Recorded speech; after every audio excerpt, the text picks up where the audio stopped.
السلام عليكم اعزائي الكرام ومرحبا بكم. شهواز حنان ام شادي. الجديد ديالي لكم اليوم هو سلطه اللي هي كتجي رائعه، سلطه إبلي والطون، كتجي روعه في المذاق ولذيذه. انا اكيده الى جربتوها غادي تنال الاعجاب ديالكم. اذا نبداو على بركه الله. بسم الله. اول حاجه كنحتاجوا المقادير. عندي هنا إبلي طبيعه الحال على حسب عدد الافراد القياس اللي بغيتو. انا درت نصف الكميه ديال 500 غرام حيت إبلي كيعطي. هانتوما الشكل ديالو هو هذا. إبلي هو اللي كندير كيجي زوين في السلطات. ملي بديت كنستعملو ما بقيتش كندير الرز العادي، كيجي زوين في السلطات. اذا كنحتاج عندي هنا الفرماج احمر قطعته مكعبات صغيره كيف ما شفتوا. كنحتاجو ضروري الفرماج احمر. عندي هنا كذلك الفرماج روج غابي، فرماج احمر محكوك.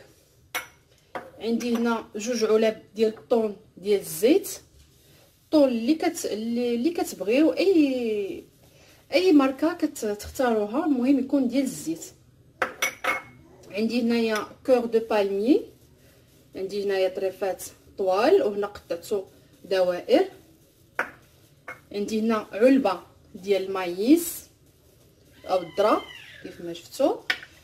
عندي هنايا لا داند فومي قطعته حتى هو مكعبات صغار، او الديك عفوا المدخن. عندي هنا فروماج ساندويتش هنايا على حسب طبيعه الحال، ديما كيبقى النسبه على حسب عدد الافراد. عندي هنايا شويه ديال الكركاع مهرمش كنحتاجو. اذا اول حاجه كناخذ واحد الاناء كندير فيه الماء كيغلي طبيعه الحال حتى كيغلي. كنضيف شويه الملحه، كنضيف حتى شويه الزيت، غير شويه جد شويه فقط، وكنضيف إبلي بعد ما غلى لينا الماء.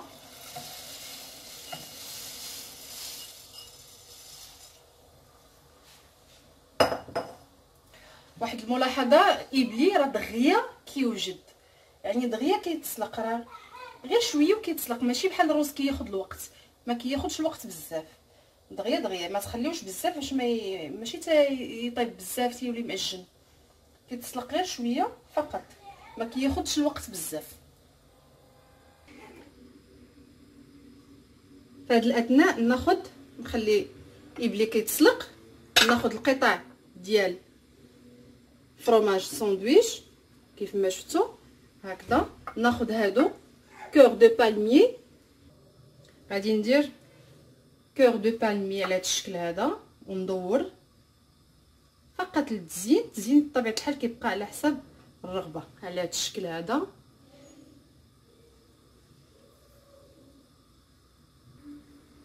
وكنقطعو على هذا الشكل.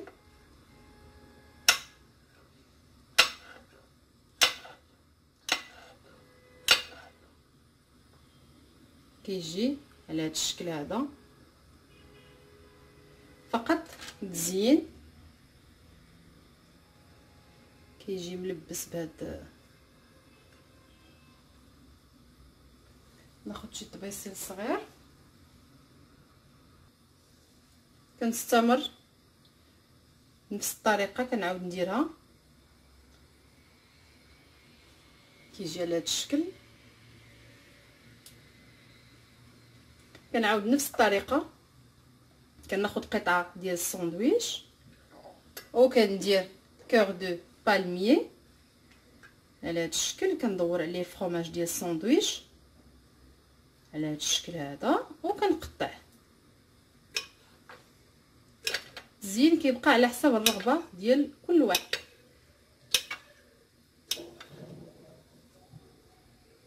سمحوا لي ما ذكرتش المايونيز، ضروري المايونيز. ها هو ديجا راني وجدته، الا بغيتو غتلقاو في الفيديوهات كاين الفيديو ديال لا مايونيز كنت وجدته من قبل.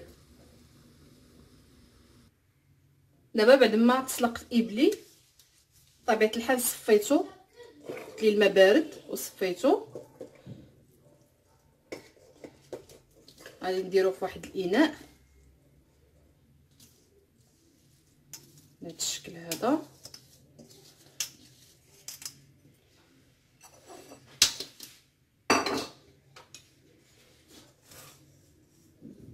غادي ندير المايس،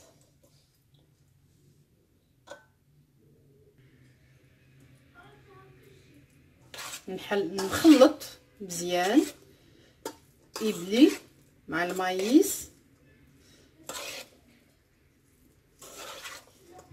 كندير قريصه ديال الملح فقط، ما كنكثرش حيت فرماج احمر مالح، الطون مالح، غير شويه كيف ما شفتوا، غير رشيشه ديال الملح.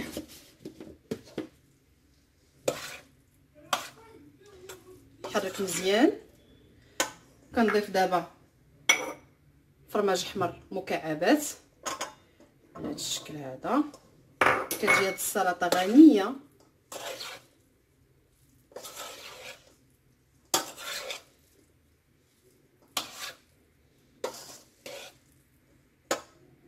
كندير لا دند فيمي او الديك المدخن وكنخلط مزيان حتى كتخلط ليا مزيان. كنضيف الطون،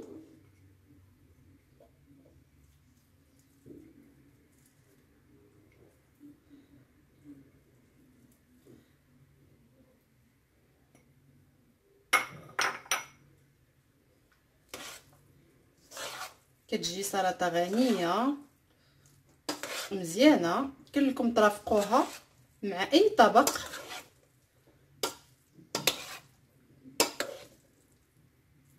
كنضيف دابا المايونيز،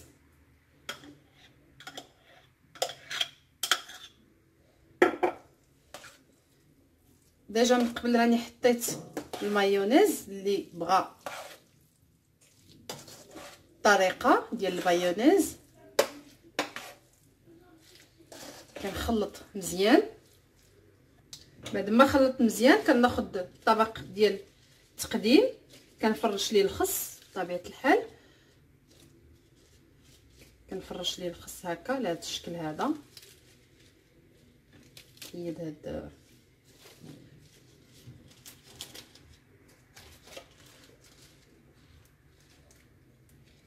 كنفرش الخس على الطبسيل كامل اللي غنقدم فيه السلطه.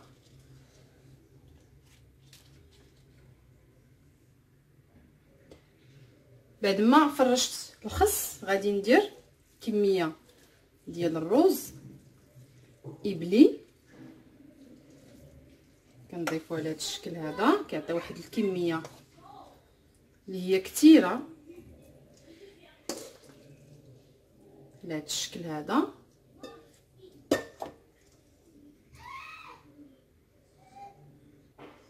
دابا كنضيف داك لي كور دو بالمي اللي لبسناهم بالفرماج، اللي لوات عليهم الفرماج. بطبيعه الحال التزيين كيبقى على حسب الذوق، اي حاجه يمكن لكم تزينوا بها الطبق.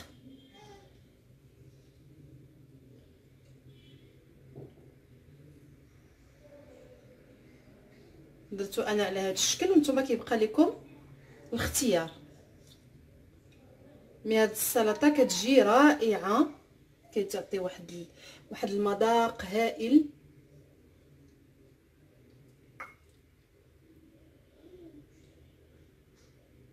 كنضيف على هذا الشكل.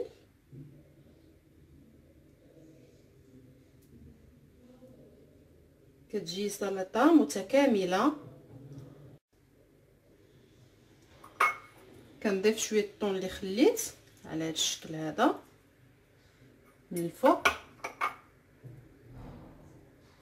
كنضيف فرماج احمر على هذا الشكل هذا من الفوق.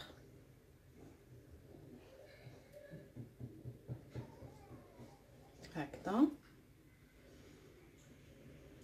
التزيين كيبقى على حسب الرغبه. وكنضيف لا مايونيز هكذا.